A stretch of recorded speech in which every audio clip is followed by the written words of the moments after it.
Aux États-Unis, la pyramide alimentaire vient d'être inversée, et ce n'est pas un jeu de mots. It's upside down. Sir, the pyramid is upside down.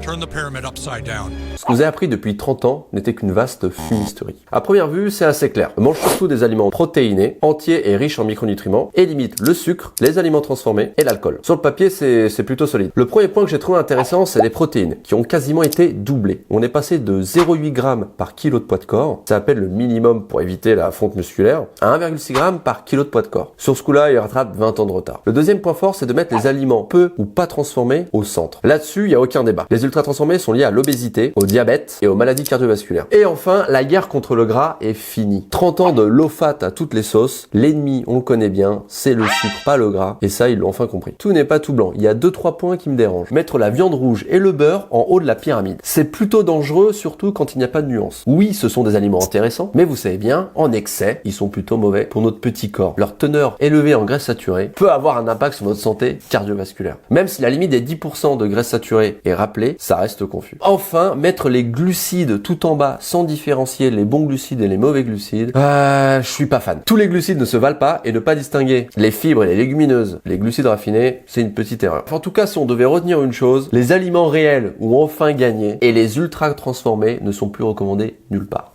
Et ça, c'est pas mal. Et n'oublie pas de t'abonner, c'est grâce à toi qu'on est là et qu'on arrive à vivre et manger du steak et tous les légumes et tout. Sinon, on serait obligé de manger des conserves.